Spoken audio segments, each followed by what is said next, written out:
अश्विनी कुमार है जी, पिंड मेरा धनवाल है। ਤੇ ਉੱਜ ਦਾ ਪਾਣੀ ਜਿਹੜਾ ਇਹ ਬਹੁਤ ਨੁਕਸਾਨ ਕਰਦਾ ਹੈ ਪਿੰਡਾਂ ਦੇ ਵਿੱਚ, ਖਾਸ ਕਰਕੇ ਮੇਰਾ ਪਿੰਡ ਧਨਵਾਲ, ਘਰਾਂ 'ਚ ਪਾਣੀ ਵੜ ਜਾਂਦਾ ਔਰ ਫਸਲਾਂ ਨੂੰ ਬਹੁਤ ਨੁਕਸਾਨ ਹੁੰਦਾ ਬਰਸਾਤ 'ਤੇ। ਕੋਈ ਸਾਡੀ ਆ ਕੇ ਕੋਈ ਹੈਲਪ ਨਹੀਂ ਕਰਦਾ, ਕੋਈ ਸਾਡੀ ਮਦਦ ਨਹੀਂ ਕਰਦਾ। ਤੇ ਬਾਕੀ 7-8 ਪਿੰਡ ਹੈਗੇ ਆ ਬਾਰਡਰ ਦੇ ਨਾਲ ਜਿਨ੍ਹਾਂ ਨੂੰ ਬਹੁਤ ਜ਼ਿਆਦਾ ਨੁਕਸਾਨ ਹੁੰਦਾ ਹੈ। ਤੇ ਸੜਕਾਂ ਟੁੱਟੀਆਂ ਪਈਆਂ ਫਲੱਡ ਨਾਲ, ਉਹਨਾਂ ਦਾ ਕੋਈ ਹੱਲ ਨਹੀਂ ਹੈ। ਉੱਥੇ ਵੀ ਕੋਈ ਨਾ ਕੋਈ ਕ੍ਰਾਸਿੰਗ ਕਰਦੇ ਸਮੇਂ ਕੋਈ ਨਾ ਕੋਈ ਹਾਦਸਾ ਵਾਪਰਨ ਵਾਲਾ ਹੀ ਹੈ। ਕੀ ਨੁਕਸਾਨ ਹੁੰਦਾ ਤੁਹਾਡੇ ਜ਼ਮੀਨਾਂ ਦਾ, ਫਸਲਾਂ ਦਾ? ਬਾਕੀ ਹੜ੍ਹ ਨਾਲ ਸਾਡੇ ਘਰਾਂ 'ਚ ਪਾਣੀ, ਪਿੰਡਾਂ 'ਚ ਪਾਣੀ, ਜਿਹੜਾ ਆਪਣੇ ਘਰ 'ਚ ਵੜ ਗਿਆ ਉੱਥੇ ਰਹੇਗਾ। ਸੜਕ 'ਤੇ ਨਹੀਂ ਜਾ ਸਕਦਾ, ਕਿਸੇ ਦੂਸਰੇ ਪਿੰਡ ਨਹੀਂ ਜਾ ਸਕਦਾ।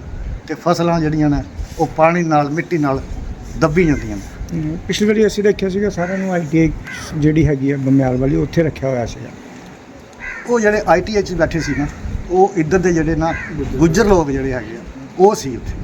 ਆਮ ਦੁਨੀਆ ਜਿਹੜੀ ਪਿੰਡਾਂ ਦੀ ਦੁਨੀਆ ਸੀ ਉਹ ਕੋਈ ITI 'ਚ ਨਹੀਂ ਸੀ। ਹਾਂਜੀ, ਉਹ ਫਿਰ ਘਰਾਂ 'ਚ ਸਟਕ ਘਰਾਂ ਦੇ ਵਿੱਚ ਬੱਚੇ ਸਕੂਲ ਕਿੱਦਾਂ ਜਾਂਦੇ ਆ ਜੇ ਕੋਈ ਬਿਮਾਰ ਹੋ ਜਾਏ? ਬਸ ਸਕੂਲ ਬੰਦ ਰਹਿੰਦੇ ਆ ਅਤੇ ਬੱਚੇ ਜਾ ਨਹੀਂ ਸਕਦੇ।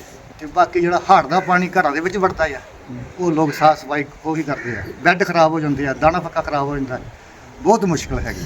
ਜਿੱਥੇ ਤੁਸੀਂ ਮੇਰਾ ਨਾਮ, ਮੈਂ ਬਲਬੀਰ ਸਿੰਘ, ਸਰਪੰਚ ਪਿੰਡ ਗ੍ਰਾਮ ਪੰਚਾਇਤ ਧਨਵਾਲ। ਇਹ ਉੱਜ ਦਰਿਆ ਦਾ ਸਾਡੇ ਪਿੰਡ ਨੂੰ ਤੇ ਕੋਈ 8-10 ਪਿੰਡਾਂ ਨੂੰ ਇੰਨਾ ਕੁ ਨੁਕਸਾਨ ਹੈ। ਹੁਣ ਅੱਗੇ ਬਰਸਾਤੀ ਹੋ ਜਾਣਾ। ਪਿਛਲੇ ਵਾਰੀ ਵੀ ਸਾਰਾ ਝੋਨਾ ਜਿਹੜਾ ਲੋਕਾਂ ਦਾ ਜ਼ਿਮੀਂਦਾਰਾਂ ਦਾ ਦੱਬ ਗਿਆ, ਝੋਨਾ ਕਮਾਂਦ ਜੋ ਵੀ ਫਸਲ ਲੋਕਾਂ ਨੇ ਲਾਈ। ਤੇ ਇਸ ਵਾਰ ਵੀ ਉਹੀ ਹੋਣਾ। ਇਹਦਾ ਕੋਈ ਵੀ ਇੱਕ ਦਵਾਨੀ ਦਾ ਵੀ 1 ਰੁਪਏ ਦਾ ਹੱਲ ਨਹੀਂ ਹੋਇਆ ਕੋਈ ਵੀ। ਪਿਛੇ ਸਰਕਾਰਾਂ ਨੇ ਕਿਹਾ ਇਹ ਕਰ ਦੇਣਾ, ਉਹ ਕਰ ਦੇਣਾ, ਕੀਤਾ ਕੁਛ ਨਹੀਂ ਨਾ ਕਿਸੇ ਨੇ ਵੀ। ਤੇ ਇੱਥੇ ਸਾਡੇ ਵਿਚਾਰੇ ਗੁੱਜਰ ਭਰਾ ਨਾਲ ਉਹ ਵੀ ਰੁੜ ਰੜ ਕੇ ਇੱਧਰ ਹੋ ਜਾਂਦਾ, ਉਹਨਾਂ ਨੂੰ ਨੁਕਸਾਨ ਬੜਾ ਹੁੰਦਾ ਵਿਚਾਰਾ। ਫਿਰ ਉਹ ਪੁਲ 'ਤੇ ਚੜ੍ਹ ਜਾਂਦੇ, ਪੁਲ 'ਤੇ ਉਹਨਾਂ ਦਾ ਬਹੁਤ ਜ਼ਿਆਦਾ ਵਿਚਾਰਾ ਆਪਣੀ ਜਾਨ ਬਚਾਉਂਦੇ ਸੀ। ਇਹ ਕੋਈ 8-10 ਪਿੰਡਾਂ ਨੂੰ ਹੁੰਦਾ ਜ਼ਿਆਦਾ ਤੌਰ 'ਤੇ। ਕਿਹੜੇ ਪਿੰਡ ਪੈਂਦੇ ਆ? ਔਰ ਕੀ ਸਰਕਾਰ ਦੇ ਜਿਹੜੇ ਅਫਸਰ ਹੈਗੇ ਉਹਨਾਂ ਨਾਲ ਤੁਹਾਡੀ ਇਸ ਬਾਰੇ ਜੋ ਗੱਲਬਾਤ ਹੋਈ ਹੈਗੀ ਹੈ, ਕੀ ਕਹਿਣਾ ਉਹਨਾਂ ਦਾ ਕਿ ਇਹ ਸੋਲੂਸ਼ਨ ਕਿਉਂ ਨਹੀਂ ਕਰਦੇ ਪਏ? ਸਾਡੀ ਕਿਸੇ ਨੇ ਪੁੱਛਿਆ ਇੱਥੇ ਆਣ ਕੇ। ਪਿਛਲੇ ਸਾਲ ਕਿੰਨਾ ਨੁਕਸਾਨ ਹੋਇਆ ਸੀ? ਪਿਛਲੇ ਸਾਡੇ ਆਪਣੇ ਮੈਨੂੰ ਧਨਵਾਲ ਦਾ ਪਤਾ 240 ਕਿੱਲੇ ਰਕਬਾ, ਜਿਹਦੇ 'ਚੋਂ 200 ਏਕੜ ਹੈ ਜਿਹੜਾ ਉਹ ਮਰ ਗਿਆ ਸੀ ਅਤੇ ਕਿਸੇ ਨੇ ਕੁਛ ਨਹੀਂ ਦਿੱਤਾ। ਸਿਰਫ ਦੇਖਣ ਆਏ ਨਾ, ਸਾਰੇ ਦੇਖ ਦੁਖ ਕੇ ਚੱਲ ਗਏ ਨਾ, ਕਿਸੇ ਨੇ ਵੀ ਕੋਈ ਗੱਲ ਨਹੀਂ ਦਿੱਤਾ। ਕਹਿੰਦੇ ਕਿ ਕੁਛ ਸਪਰ ਬਣਾਉਣ ਦਾ ਤੁਸੀਂ ਇਨਫੋਰਮੇਸ਼ਨ ਦਿੱਤੀ ਹੈ ਪਿੰਡ ਦੇ ਲੋਕਾਂ ਨੇ ਕਿ ਉਹ ਸਪਰ ਬਣਾਉਣ ਦਾ ਕੰਮ ਲੱਗਿਆ ਹੋਇਆ। ਉਹ ਉੱਥੇ ਪੈਲੀ ਰੁੜਦੀ ਸਰੋਟੇ ਪਿੰਡ ਦੀ, ਅਤੇ ਉਹਦੇ ਕਰਕੇ ਉਹ ਸਪਰ ਵੱਜਣੇ ਥੋੜ੍ਹੀ ਜਿਹੀ। ਅਤੇ ਉਹਦੇ ਨਾਲ ਕੋਈ ਹੱਲ ਥੋੜ੍ਹੀ ਹੈ, ਕੋਈ ਮਤਲਬ ਪਾਣੀ ਦਾ ਕੋਈ ਹੱਲ ਨਹੀਂ। ਮੇਰਾ ਨਾਮ ਜੀ ਰਣਜੀਤ ਸਿੰਘ ਹੈ, ਪਿੰਡ ਮੇਰਾ ਧਨਵਾਲ। ਇਹ ਹੜ੍ਹ ਦੇ ਪਾਣੀ ਨਾਲ ਕੀ ਨੁਕਸਾਨ ਹੁੰਦਾ, ਕੋਈ ਸੋਲੂਸ਼ਨ ਹੋਇਆ? ਦੇਖੋ ਜੀ, ਜਦੋਂ ਹੜ੍ਹ ਆਉਂਦਾ ਹੈ ਤੇ ਉਹਦੇ ਬਾਅਦ ਵਿੱਚ ਕੋਈ ਐਦਾਂ ਦੇ ਥੋੜ੍ਹੇ ਬਹੁਤੇ ਲੋਕ ਆਉਂਦੇ ਆ ਸਾਡੀ ਮਤਲਬ ਪੁੱਛਣ ਵਿਛਣ ਆਉਂਦੇ ਆ ਕਿ ਅਸੀਂ ਇਹ ਹੱਲ ਕਰ ਦਾਂਗੇ, ਉਹ ਹੱਲ ਕਰ ਦਾਂਗੇ। ਉਸ ਟਾਈਮ ਬੋਲਦੇ ਆ, ਪਰ ਕੋਈ ਵੀ ਹੱਲ ਨਹੀਂ ਅਜੇ ਤੱਕ ਹੋਇਆ ਤੇ ਨਾ ਹੀ ਮਤਲਬ ਹੋਣਾ ਹੈਗਾ ਜੀ। ਇਸ ਪਾਣੀ ਨਾਲ ਜੀ ਦੇਖੋ ਜੀ, ਇਹ ਲੱਗਿਆ ਕਮਾਂਦ ਇੱਥੇ ਕਾਫੀ ਕੋਈ 50-60 ਕਿੱਲੇ ਹੈਗਾ, ਇਹ ਵੀ ਸਾਰਾ ਤਬਾਹ ਹੋ ਜਾਂਦਾ ਹੈ। ਅਤੇ ਫਿਰ ਸਿੱਧਾ ਇੱਥੋਂ ਦਾ ਪਾਣੀ ਸਾਰਾ ਨਿਕਲ ਕੇ ਚੱਲ ਜਾਂਦਾ ਧਨਵਾਲ ਪਿੰਡ ਦੇ ਵਿੱਚ, ਸਾਡੇ ਘਰਾਂ ਦੇ ਵਿੱਚ ਵੜ ਜਾਂਦਾ ਹੈਗਾ। ਅਤੇ ਪਿਛਲੇ ਸਾਲ ਜੀ ਕੋਈ 4-5 ਘਰ ਆ ਜਿਹਨਾਂ ਦੇ ਵਿੱਚ ਪਾਣੀ ਵੜਿਆ ਹੈਗਾ ਸੀਗਾ ਅਤੇ ਉਹ ਸਾਰੇ ਨਾ ਕੰਧਾਂ ਦੀ ਹੁੰਦੇ ਨੇ ਵਿੱਚ ਫ੍ਰੈਕਚਰ ਹੋ ਗਈਆਂ, ਕਾਫੀ ਨੀਵਾਂ ਜਿਹੜੀਆਂ ਬਹਿ ਗਈਆਂ ਸੀਗੀਆਂ ਅਤੇ ਫਸਲਾਂ ਸਾਡੀਆਂ ਸਾਰੀਆਂ ਬਿਲਕੁਲ ਤਬਾਹ ਹੋ ਗਈਆਂ। 250 ਕਿੱਲਾ ਰਕਬਾ ਜਿਹੜਾ ਹੈਗਾ ਸੀਗਾ ਉਹ ਨਾ ਦਾਣੇ ਬਿਲਕੁਲ ਖਰਾਬ ਹੋ ਗਏ ਅਤੇ ਕੋਈ ਵੀ ਸੁਣਵਾਈ ਨਹੀਂ। ਇਹ ਅੱਜ ਪਿਛਲੇ ਸਾਲ ਤੋਂ ਨਹੀਂ, ਕਾਫੀ ਪਿਛਲੇ ਸਾਲ ਤੋਂ 4-5 ਸਾਲ ਤੋਂ ਲਗਾਤਾਰ ਹੀ ਹਰ ਸਾਲ ਹੀ ਆਉਂਦਾ ਹੈਗਾ, ਇਹ ਸਮੱਸਿਆ ਆਉਂਦੀ ਹੈਗੀ ਆ। ਇਹਦੀ ਪ੍ਰਸ਼ਾਸਨ ਕੋਈ ਵੀ ਹੱਲ ਕਰਦਾ ਨਹੀਂ ਹੈਗਾ ਜੀ। ਇਹ ਨਾ ਦੇਖੋ, ਇਹ ਦਰਿਆ ਦਾ ਹੈਗਾ ਨਾ ਡੂੰਘਾਈ, ਦੇਖੋ ਜੀ ਜ਼ਮੀਨ ਦਾ ਜੀ ਦਰਿਆ ਦਾ ਲੈਵਲ ਇੱਕ ਹੀ ਹੋ ਗਿਆ ਦਾ ਇਹ ਲੈਵਲ। ਅਤੇ ਇਹਦੀ ਪ੍ਰਸ਼ਾਸਨ ਅੱਗੇ ਸਾਡੀ ਇਹੀ ਮੰਗ ਹੈ ਕਿ ਇਹਨੂੰ ਨਾ ਥੋੜ੍ਹਾ ਡੂੰਘਾ ਕੀਤਾ ਜਾਵੇ ਦਰਿਆ ਨੂੰ ਕਾਫੀ। ਅਤੇ ਇਹੀ ਹੈ। ਅਤੇ ਸਾਈਡਾਂ ਜਿਹੜੀਆਂ ਦੋਨਾਂ ਜਿੱਦਾਂ ਰਾਵੀ ਪੁਲ ਵਾਲੀਆਂ ਹੈਗੀਆਂ, ਰਾਵੀ ਦਰਿਆ ਵਾਲੀਆਂ ਉੱਚੀਆਂ ਹੋਈਆਂ, ਇਹ ਸਾਈਡਾਂ ਵੱਜੀਆਂ ਹੈਗੀਆਂ ਜਿੱਦਾਂ, ਉਹੀ ਹੱਲ ਹੈ ਇਹਦਾ, ਹੋਰ ਕੋਈ ਹੱਲ ਨਹੀਂ ਹੈਗਾ। ਘੱਟੋ ਦੇਖਿਆ ਜਾਏ ਤਾਂ ਕਾਫੀ ਹੈ। ਜਿੱਦਾਂ ਧਨਵਾਲ ਦਾ 250 ਕਿੱਲਾ ਰਕਬਾ ਹੈਗਾ, ਫਿਰ ਬਮਿਆਲੀਆਂ ਦਾ ਪੈ ਜਾਂਦਾ ਹੈਗਾ, ਉਹ ਵੀ ਕਾਫੀ ਜ਼ਿਆਦਾ ਰਕਬਾ ਹੈਗਾ, ਉਹਦੇ 500-700 ਕਿੱਲਾ ਹੋਗਾ। ਜਿੱਦਾਂ ਦੋਸਤਪੁਰ ਦਾ, ਸਰੋਟੇ ਦਾ ਹੋ ਗਿਆ, ये सारा ही हाड़ के नाल ही सारा इलाका प्रभावित होता है।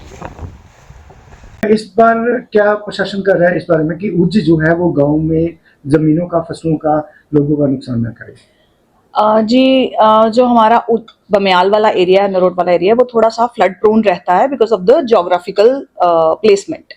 तो हम लोगों ने इस बार under the able guidance of our deputy commissioner हमने एक डिस्ट्रिक्ट फ्लड मैनेजमेंट प्लान बनाया है, जिसमें हमने आइडेंटिफाई किए हैं वो सारे एरियाज जो फ्लड प्रोन्स हैं, वो सारे विलेजेस हमने आइडेंटिफाई कर लिए हैं, उनको हमने क्लस्टर्स बना लिए हैं।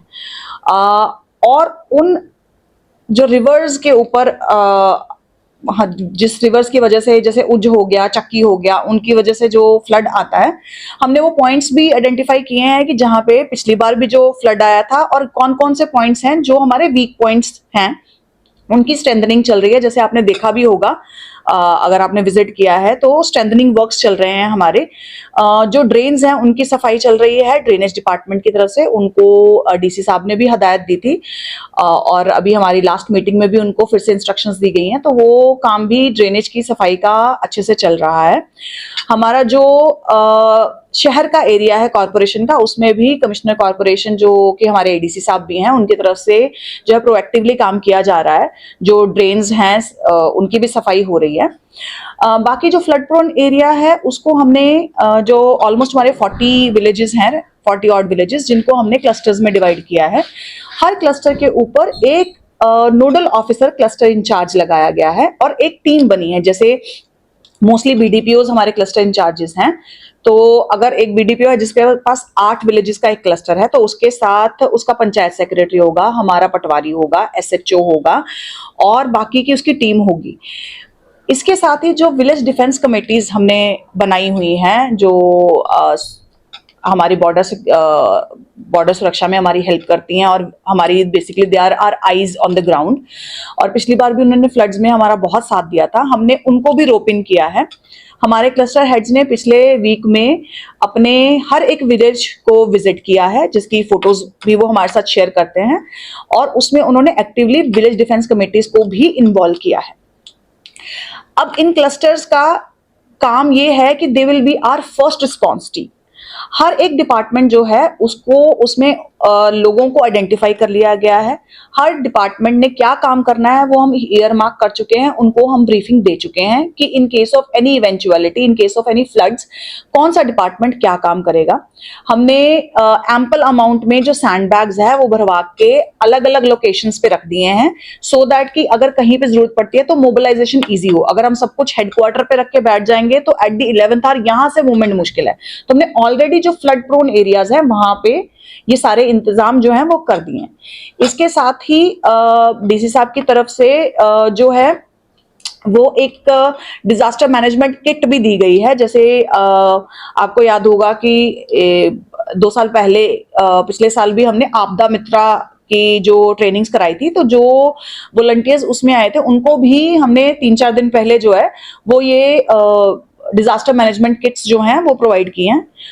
वो किट काफ़ी अच्छी किट बनाई गई है, जिसमें बेसिकली फ्लड्स को ओवरकम करने के लिए या फ्लड्स में यूज़ करने के लिए अलग अलग चीज़ें उसमें हैं। हेलमेट्स हैं, मैकिनटॉश है, टॉर्चेज है, कटर है, फर्स्ट एड बॉक्स है, इस तरह का सारा सामान है जो एक अगर किसी तरीके का भी डिजास्टर होता है तो एक फर्स्ट हेल्प के लिए जरूरी है। जैसे ही अगर हमें कहीं पे पता चलता है कि फ्लड की सिचुएशन हो रही है, हमने एक ग्रुप बना रखा है अपना, जिसमें सारे स्टेक होल्डर्स हैं। उसमें डेली जो डिस्चार्ज होता है from the dams and into the reverse, उसकी अपडेशन डालता है डिपार्टमेंट, ड्रेनेज वाले, इरिगेशन डिपार्टमेंट। उससे हमें थोड़ा आइडिया रहता है कि अगर डिस्चार्ज इन स्ट्रक्चर से बढ़ता है तो पानी की संभावना रहती है जमा होने की, और अगर ऊपर से फ्लड्स की सिचुएशन होती है तो हमें थोड़ा एक गो हेड मिल जाता है कि यहाँ पे एक सिचुएशन हो सकती है। तो जो हमारे क्लस्टर हेड्स हैं वो विलेज डिफेंस कमेटीज के साथ तुरंत राब्ता कायम करेंगे, और क्योंकि विलेज डिफेंस कमेटीज जो हैं वो उसी गांव के लोग हैं, जो वहाँ के आम जो गांव वाले हैं उनके एक तरह से फैमिली मेंबर, जैसे गांव में तो सब फैमिलीज की तरह रहते हैं, तो वो उनको आगाह करेंगे, उनको बताएंगे कि इस तरह से पानी भर रहा है। अगर कहीं से हमें लगता है कि पानी ज्यादा भर सकता है तो हमने डिफरेंट ऑलमोस्ट 15 इवैक्यूएशन सेंटर्स बनाए हैं। हमारे evacuation centres mostly government schools में हैं, जो थोड़ी ऊंची जगह पे होते हैं, जहां पे हम लोगों को in case of any floods हम इवैक्यूएट करके वहां पे इकट्ठा कर सकते हैं। वहां पे मेडिकल सुविधाएं हम देंगे, खाने का प्रबंध किया जाएगा, पानी का प्रबंध किया जाएगा। जैसे मोस्टली आपने देखा होगा कि जब फ्लड्स आते हैं तो जो पशु होते हैं उनके लिए जो चारा होता है वो कम पड़ जाता है। तो ये ऑलरेडी डिपार्टमेंट्स को बोल दिया गया है, कंसर्न सारे डिपार्टमेंट्स को, कि उन्होंने क्या क्या चीजें रखनी है, क्या क्या चीजें फ्लड्स में अगर कोई इवेंचुअलिटी होती है 4-5 दिन के लिए कहीं इवैक्यूएशन सेंटर बनाना पड़ता है तो वहां पे क्या हो सकता है। इसके साथ ही हमारी विलेज डिफेंस कमेटीज ने और हमारे फील्ड स्टाफ ने ऑलरेडी गांव में जाके लोगों को इस बारे में सचेत करना शुरू कर दिया है कि रेनी सीजन आ गया है, तो वो भी हमारा साथ दें फ्लड्स को रोकने में। क्योंकि जब भी फ्लड्स आते हैं तो गांव वालों का सहयोग भी बहुत जरूरी हो जाता है। एंड हमने पिछले फ्लड्स में देखा है कि गांव वाले बहुत अच्छे से सपोर्ट करते हैं, क्योंकि वो शुरू से रहते आए हैं, उनको अपनी टोपोग्राफी भी पता है। तो जब हमारी टीम जाती है तो उनको एक एक्स्ट्रा हैंड मिलते हैं गांव वालों की तरफ से। So on behalf of our deputy commissioner मैं यही सबको कहना चाहूंगी, जो हमारे फ्लड प्रोन एरिया वाले लोग हैं उनको, कि हम सबकी तरफ से पूरे एफर्ट्स किए गए हैं, इसलिए घबराने की कोई जरूरत नहीं है। In case of any eventuality हमारे सारे के सारे डिपार्टमेंट्स जो हैं वी आर ऑल टुगेदर। और आने वाले दिनों में जल्द ही हम लोग एक मॉक ड्रिल भी करेंगे, जिसमें ये सारी चीजें हम लेके जाएंगे, सो दैट